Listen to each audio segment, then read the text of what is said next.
Good afternoon, everyone. I'm Anita Walker, Executive Director of the Mass Cultural Council, and welcome to our culture chat for today. And today is a special day because today is Earth Day, and not just any Earth Day. This is the 50th Earth Day. And I hate to tell you, but I'm old enough to remember the first one. Our guest today, clearly by design and with great advanced planning, is Francie Randolph, who is the head of Sustainable Cape in Truro. And she is joining us to talk about some of, first of all, the amazing work that you do all the time, but also how you're adapting it to these unusual times on the planet. So welcome to our conversation, Francie. Well, thank you very much, Anita, and thank you very much for having me. I'm honored to be here, and especially to celebrate the 50th anniversary of Earth Day, which is fantastic. So I run an organization called Sustainable Cape. CAPE is actually an acronym for Center for Agricultural Preservation and Education. So we focus, really our mission is to celebrate local food while teaching about the health of our bodies, our community, and our environment. So we do that through a number of different ways, but we have children's gardens and we work with farmers markets. So we're really today more going to focus on the children's garden side of it. But I'm an artist, and we make artwork with the kids as they're going through their gardening programs.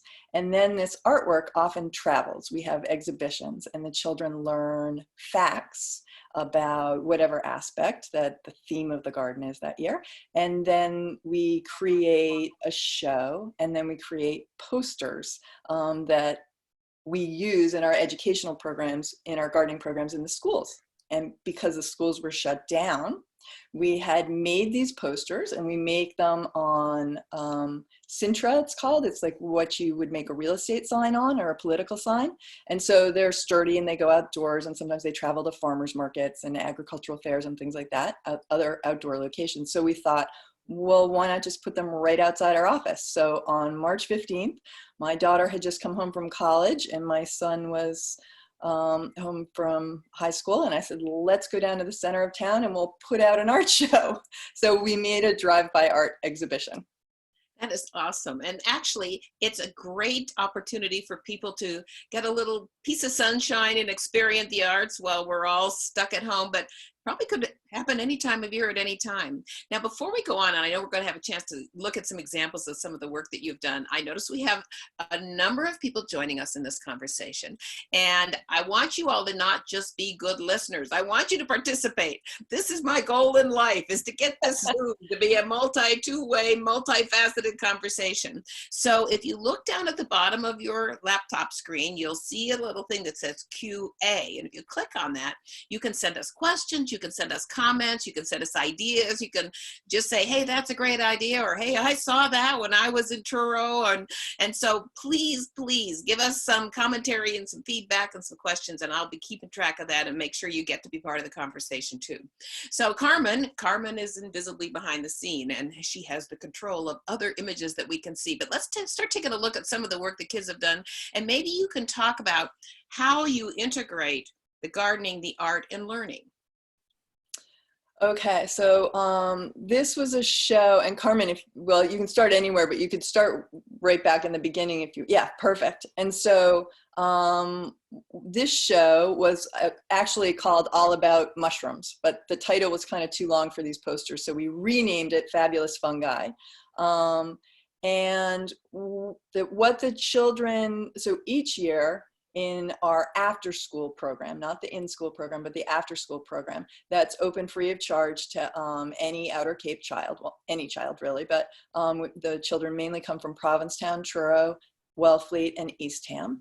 And we garden, we create snacks, we grow as much food as we can. And then at the end of every gardening class, which is a once a week program for a couple hours, we give out garden goodie bags. So it's much like a birthday party, only you get your little brown bag and the kids all line up and they're so excited, and they get cherry tomatoes and cucumbers and whatever else they've grown, herbs. And so they figure out what their favorite vegetables are. And we usually have an eating part of the day too. And then we play a game called Tag Your Fit.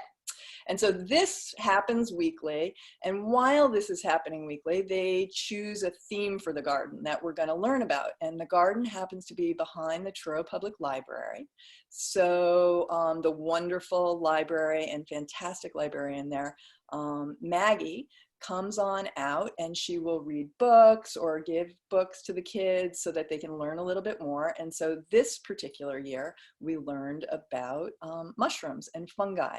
And so fungi, mycelium grows underneath the soil, and it actually breaks down the soil. It's how we have soil on Earth. And so we learned about the importance of fungi, importance of sort of supporting fungus and all these different kinds of fungi, and then that healthy soil equals a healthy plant equals a healthy body equals a healthy community. So that was sort of the theme that ran through. Then I usually step in, so we have a program manager who's our farmer educator, and then I usually step in the fall as I'm an artist, and I work with the kids to say, okay, what did you learn about? And they give me all these facts that they learn, and we get really excited together, and we bring out a whole bunch of mushroom books. And I usually have a sort of a vision of my head of what the theme is going to, how we're going to make the work. So, so we focused on mushrooms. The kids each picked a mushroom that they wanted to make a mushroom portrait of, and they made these portraits. And then we take the portraits and we show them. We started the Truro Public Library and have a show. It's usually in February, so it's a very colorful, beautiful show in the quiet of February out here on the end of the Cape. And then we, that show travels, and it often travels to the local Scoop restaurant, which is in Orleans. Then it often can go to other places. It's been shown at the National Seashore and other places. But then it goes to the Barnstable County Fair. Then it comes back to the Truro Agricultural Fair, and it's seen by 15,000 people in the end, we figure. So how old are these kids? I love those. I love those posters, those portraits, those fungi portraits. They're awesome. Yeah, the kids range in age. Okay, so the program's changed now, but the program was K through 6. And now, kind of just pre-coronavirus, the recreation program moved from the location where it was to the school, and there were sort of some busing and funding issues of getting the kids back. So we just made the program open to anybody. And then people started coming with kids as young as 18 months old. So this show, which is this year's show, which will be next year's posters, is about seeds and seeds dispersal. And so we actually found these beautiful macro photographs of seeds, and the kids cut them out and then made paintings, and then we pasted the seed on. So a little kid could do it, and it came out pretty well. Now we got our very first question. It's from our good friend Sherry Mittendahl, who is at Castle Hill, Truro. Yep, I know Sherry. And you know her. We all know her and love Sherry. And she writes, she did a drive-by, and it looked great. Thank you, Sherry, for waiting. Sherry. Oh, that's great. Yeah, so then the exciting thing is it went outside of our office, and then Mary DiBartolo, who's the head of Slow Food Cape Cod, and also has a restaurant down in Orleans called the Local Scoop, which is an ice cream store, is now closed. And she called up and she said, Francie, let's show the mushrooms. Let's keep it going. We'll do a drive-by exhibition in the storefront. So it went from being outside at our office to the storefront at Mary's at the Local Scoop in Orleans now. So there it is. Carmen's doing a great job. Just slowed it down so that we can actually see it. And by the way, you don't have to drive by. You can actually walk by, but keep your physical distance of at least 6 feet. But I'm sure you can get a really great impression of these amazing works of art the kids did to learn how to appreciate mushrooms. You know, Francie, I want to just kind of take this in a little slightly different direction because it is Earth Day, and Earth Day was really all about, you know, how we take good care of the planet. How do we be good stewards of the planet? And the planet is not treating us very well these days. So as you sort of interpret and help children learn about the planet and the climate and, you know, a green philosophy, how do you think about that now in this context? And how does the coronavirus sort of inform how you'll be teaching and thinking about it moving forward? Well, that's a really good question, Anita. I think the coronavirus is making us all recalibrate, right? It's a period of rapid change that's going on right now. And I would say it's due to a lot of the things that we have done to the earth. So how can we be good stewards? How do we get back to a place of balance? That's really the question. And so I think what we do with the children when we plant seeds with them, when a child plants the seed and tends it and waters it and cares for it and realizes that this beautiful plant grows and that it grows something they can eat, actual food, and then they eat it, they love it. It's almost no matter what the vegetable is. I mean, some of the really spicy ones, some of the kids don't like, but I mean, kale is the vegetable of choice on the Outer Cape right now because we grow a lot of kale in our gardens. So that then easily leads us to, okay, to have a healthy plant, what do we need? We need water. Can we use any water? What kind of water do we need? We need healthy water. We need water that doesn't have pollutants in it, et cetera, et cetera. So then we can go down the water avenue. What about the soil? How do we have healthy living soil? How can we feed the soil so that the soil can feed the plants, so that the plants can feed our body, so that we can make a healthy community? So all of these things, I think, now we'll have a whole different lens to look at it through with coronavirus and illness. I mean, not only do we want to keep people very healthy and their immune systems healthy, but we want to keep the world healthy. And what is it that's going to do that? And I think it's taking care. It's moving a little bit more slowly. It's recognizing what's important. And I think coronavirus gives us all a way to see that now. We're all in our homes. We're having to go a little bit more slowly. I mean, there are really some silver linings to this. I think we can see what's most important in our life. What do we really hold dear? And we can see these beautiful views now. We can see nature coming out again. There's some really beautiful things that are happening in addition to the terrible things that are happening. And so how do we get those back in balance? How do we keep the things that we really sort of like about this coronavirus period and incorporate them into our lives? And I think if we can have those hard conversations and make some deep change, we're in for a much better planet. You know, one of the things that has been, I mean, I can't think of another word other than stunning to me. And again, acknowledging the pain, the suffering, the loss due to the coronavirus. But one of the things, since I think a lot about the planet and its future and the future for my children and grandchildren, if I ever get any, and the forecast on what it would take, for example, a forecast that I heard 3 months ago to clean up the air.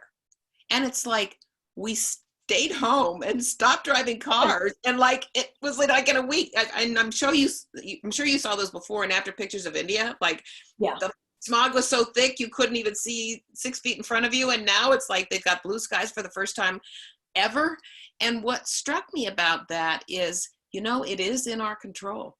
We did something. We took a collective action. All the people on the planet together stopped doing a thing, driving cars and spewing manufacturing stuff into the air, and the air cleared up. Yeah. Were you amazed? I think the thing is what we're seeing is that nature is a self-repairing system. It is, much as if we treat our bodies badly and then we start treating our bodies better, putting the right food into it. Maybe if you're drinking too much alcohol, stopping to drink the alcohol, too much caffeine, the caffeine. I mean, it all sounds boring and dull, but the reality is your cells will quickly adapt and regenerate. It's the same thing with nature. And so we have this beautiful window, just as you said, into the fact that it is a self-repairing system and that we can be a part of the solution in a much bigger way, I think, than everybody sort of theoretically thought before. And so if we can take action on this and if we can figure out how to burn less oil. I mean, one of our biggest donors and on my board is a man named Dan Wolf who runs Cape Air. Well, Cape Air is moving. Oh, Dan, very well. Yeah, moving to electric airplanes. I mean, that's where we really need to go. We need to be visionary and we need to make change. And this is the opportunity to recognize the amazing place in which we live, and that we share this planet. And it will take some sacrifices on some people's parts, but the gain is so much greater, and it's greater for our future, our children, our children's children, as you say. I mean, that's what we want. We're creating a sustainable world. I think, you know, all of the things we've been told to do in terms of, you know, using less energy and not driving so much and using fewer fossil fuels and so forth. I mean, we really did see it does make a difference when we all together stop doing that all the time. One thing I wanted to steer the conversation a little bit toward is back to our favorite subject, which is the arts. Yeah. And how does incorporating the arts in the learning with the children, you know, the planting the seeds, but what is the component of the arts? How does that add to the learning? How does that enrich the learning and provide new insight? Well, I think everything we do is sort of a metaphor for life. So we're planting a garden, and the child realizes, I can create some food. If we create some artwork, they can create a whole show. I mean, when these kids come to their first exhibition, and because I'm a professional artist, we hang the show beautifully. And, you know, it's very spare, and everything is just so, and they're like little gems. And these kids kind of can't believe that this is their show, and that there's so many people who've come to appreciate it, and that it gets this press. And then there's always, Mary does this amazing thing from the local scoop where she chooses a piece of the artwork, and then she makes, it's really a yogurt cake, but we call it an ice cream cake. She makes a cake and she replicates the artwork on the cake. And so the kids call it, I mean, really, it's not supposed to be a competitive society, but who won? And it's, so, then it's like, oh my God. And it's something, you know, the kids will never, ever forget. They're standing there holding this cake underneath their piece of artwork with all their friends around them. And like, I mean, this year we had 3 different newspapers sign up, you know, standing there taking pictures of this beautiful girl. So proud, just beaming. It was an amazing moment. So I think the arts enables a child to see, I am a creator. I can make things, and those things have impact. And that's what we're doing with the garden and with the arts, and putting them together. We all are makers. You know, you don't have to say I'm an artist or I'm not an artist, or I can dance or I can't dance. I mean, we can all make. And I think about sort of the sense of agency that this gives young people. I made that. It's a real thing. It's respected. That means that I can actually have an impact, not just on my thing I make, but on my home and on my community and on my planet. I'm going to call again on the other people who are participating, listening in on the Zoom. Send us a little comment, push that QA button, and just give us a thumbs up, a high five, a story, something amazing that you have noticed in the wake of the coronavirus that has had a different kind of an impact on the planet. Share your thoughts and observations with us. And while you're typing away, Francie, as we all know, one of the other sort of amazing transformation in many households and apartment holds across the country, and certainly in the Commonwealth of Massachusetts, is parents who are spending a lot more time with their children. Yes. In fact, I've told this story a couple of times, but it's actually my all-time favorite. I actually got a new favorite this morning when I was on another conference call, but we were having one of our team leader Zoom meetings, and all of a sudden, one of my colleagues, I could see her just like looking above the laptop at something over there. And then we just heard her say, no, your brother is not going to take your Lego. That was like the symbol of trying to balance doing your work and going to your meetings while having the kids at home. Something tells me you have a lot of ideas about, especially when on the occasional day as spring arrives in Massachusetts, you might be able to get outside, or at least put a coat on and go outside. What would you suggest would be some fun, easy things that parents could do to, my favorite expression, no child left indoors. Right, I love that, no child left indoors. Well, one of the things we love at Sustainable Cape are scavenger hunts. So it's very easy to make up a scavenger hunt for your particular area. And it could be try to find something blue. I mean, it could be a blue bird, it could be a blue, flower, it could be just a blue piece of trash on the ground. Could you find something blue? Can you find something that moves? Can you find something that sings?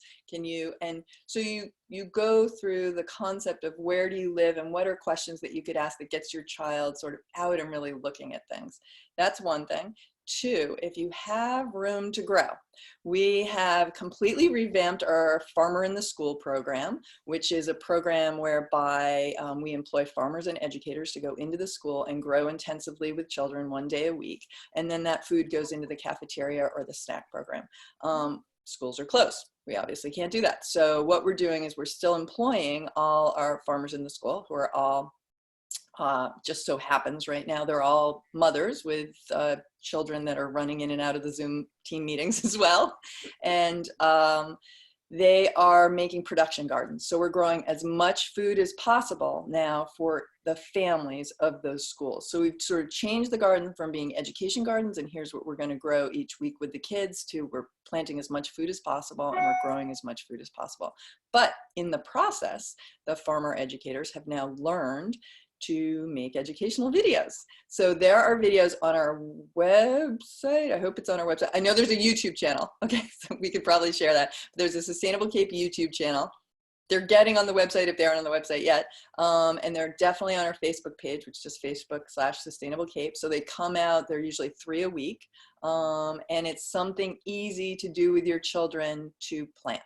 Or to observe in nature, or to guess what these plants are, et cetera, et cetera. So that's a resource that we can offer that might make being with your child sort of in a directed outdoor way kind of fun. Now, Francie, it was snowing last Saturday. But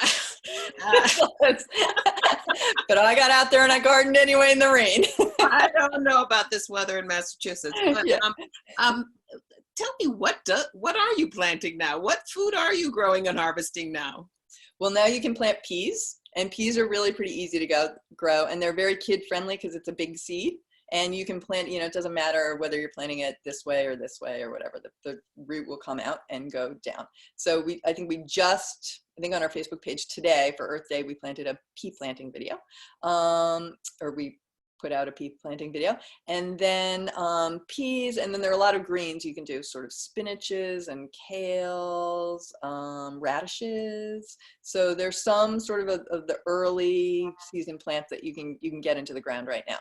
Then the other thing that people have been doing is when you get your food, if it's in a clear plastic box, people have been making little, and we've got them on our windowsills too. We do it with our organic spinach box, but people do it with chicken boxes or strawberries, I think were the other thing. And you put a little soil in there, and then you plant your seeds and you water it and you put it in your windowsill. And it's a little greenhouse, a tiny little greenhouse. Oh, Yeah. And you're reusing, you're recycling. You're recycling. That awful plastic stuff. You're making it do a good thing. Yeah, exactly.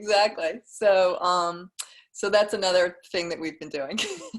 Now, some of us, I'm speaking for myself now, have a bit of a fear of planting and gardening because while it has always seemed like such an amazing thing to do, it has just never, ever worked for me. And the idea of a seed ever turning into anything, sometimes I'll start to see the little green come up and then like, what happened? What can you just like for dummies, like for those of us who have tried and failed again, give us confidence to give it another try. First of all, you can do it. Everybody can do it. And I would say even just then maybe don't start in the ground. Start with a planter. So pick a beautiful, any sort of planter that you like. That's going to get you excited. That's going to make you want to go and look at it often because then you'll remember to water because that's kind of key. And so you make sure you have good soil. So you want to mix some soil with some compost. So if you've got a gardening friend, you can say, do you have a little extra soil? You could just start that way. Or you could, order a lot of the sort of nurseries and things are really hurting right now. So you can call them up and you can make an order and drive, and they'll put it in the back of your car. So Yeah, that's pretty easy. So you get your planter, you get your soil, you get your compost, you mix everything together. And then I would say if you're really a beginner and it's making you nervous, buy plants. Buy little plants. And you can buy those oftentimes also at farmers markets. A lot of farmers will bring seed starts. So you can buy a little 6-pack. And so figure out something easy that you want to grow, and I would say just go for it. So even if you like kale, if you put kale in your smoothies, or you like to saute some kale, or you make kale chips, like kale is a really easy plant. So you want a big planter, you can just grow one plant of kale and see how you do. Speaking of farmers markets, are we going to have farmers markets this year? We are going to have farmers markets this year. Boy, have I been zooming my bottom off on farmers market meetings. So yes, they're going to look different though. So one of the things that is going to happen is obviously people are not going to be touching the food anymore. They're going to be pointing to their food. A lot of places are instigating pre-orders. So we're working towards pre-orders. How is the tent set up so that there's sort of a barrier and the person doesn't come into the tent? Can we make it with very little cash? And then the big thing, the big nut to crack is someone with a SNAP card cannot currently order online. And that does not make a level playing field. So while all of us who have credit cards can order online, if you want to use your food stamp card, that's not a possibility right now in Massachusetts. So we're trying to figure out what are the best protocols to keep both farmers safe and those who have SNAP cards safe, and yet be able to access this marvelous program that I was on the steering committee for, which is called the HIP program, or Healthy Incentive Program, where $40, $60, or $80 worth of free fruits and vegetables are available to people with SNAP cards at participating farmers. You gave me such a good ray of hope, because there's this moment when I know pretty soon we're going to start to see the farmers market, and I started to get worried maybe we won't get to have them this year. So that's great news. Thank you. We do have another question. Okay. Athena, after my own heart, she writes, I agree with Anita. I start out well, but the weeds take over my garden. What are some ways to keep them out of your garden? Okay, great question. So look up lasagna gardening. It sounds funny. You're not growing lasagna, but it's a way of layering basically nitrogen and carbon. So what you often can do is get cardboard or newspaper, which is mainly made with soy inks now, and you lay that down on your soil, or you can even lay it right down on your grass. And then on top of that, you put a layer of compost, and then you put sort of another layer of mulch. We use salt hay here on Cape Cod, but you can use straw. Straw has many fewer seeds than hay. And then you can put a layer of compost or soil on top of that. So you make this lasagna, basically, lay it out, and that will suppress the weeds. The layer of cardboard will suppress the weeds. Now, there are different ways of doing it. You can turn it upside down, and you can put the cardboard on top and then cut into it, or newspaper on top and cut into it. But there are many ways. If you look up lasagna gardening, you will see many, many ways to minimize your weeds and to continue. It's a permaculture method where you're not actually having to go in and till your soil. You're enabling your soil to grow, and all those little mycelium, which are the fungi, underneath to continue their connections. So it's really about sort of increasing connection. Just what you're doing, Anita. Wow, lasagna gardening. I mean, the imagery, and just, it's making me hungry just to think about it. We just got about 1 or 2 minutes left. And so talk to me about what the other side looks like from your perspective, in terms of how you think about your work, how you think about the work of Sustainable Cape, and how we can all be part of it. Well, I think that there's an increased need for local food right now. People are really looking at food differently. I don't think we have felt this pressure to support our families through food in this way prior to the coronavirus. And that's, I've at least received hundreds and hundreds of phone calls of, can you connect me with a farmer? Can you connect me with local food? So I want to take this lens and really promote the importance of local food and sustainability. How can we care for each other? how can we care for the earth in such a way that it will continue forward in a supportive fashion for our children, not taking things away, but adding things. And really the farmers have the solution, and local farmers that care about the earth and the water, those are the ones that we can learn so much from. And so I really want to bring this out so that people are seeing it a lot more. And that's Sustainable Cape's work. And so I'm hoping that people will just, take part even more. So perfect last question. By the way, Athena says, thank you so much. Athena and I both learned about lasagna gardening. But our final comment comes from an anonymous attendee. And this person says, what are the gardening plans this year? And how can someone get involved with Sustainable Cape as a volunteer? Fantastic. Thank you very much for that question. That makes me very excited. So you can go to our website, sustainablecape.org, and there you will see a contact form. So if you fill out the contact form, it'll come through to a program manager and get to all of us, and one or the other of us will say, I want that volunteer, I want that volunteer, I want that. And so you'll be contacted and you'll be given a range of options. So the gardening this year is going to be awesome. Many more people are growing gardens, which is fantastic. Our farmers in the school are doing their work, and those are closed off to the public for now, just for safety reasons. However, we are still answering a lot of questions, and that's also what a farmer's market does. The farmer will often answer your gardening questions. So you want to stay 6 feet away, but that's a time where in picking up your food, which hopefully you will have pre-ordered, you can ask some questions and connect. So yeah, I think basically the gardening future is very positive. There are many more people gardening, which makes me feel very happy, because I think that's many more people connecting, hands in the dirt. And really, so many things about putting your hands in the dirt, putting your hands in healthy soil. Actually, when you breathe in those microbes, they've done brain scans, makes you smarter and less stressed out. They've quantified it.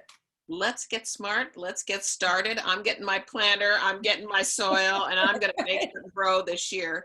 Francie Randolph, Sustainable Cape, thank you so much for being on our Culture Chat today. Thank you so much, Anita. I've had a wonderful time, and thanks to the MCC for always supporting us. We really appreciate it.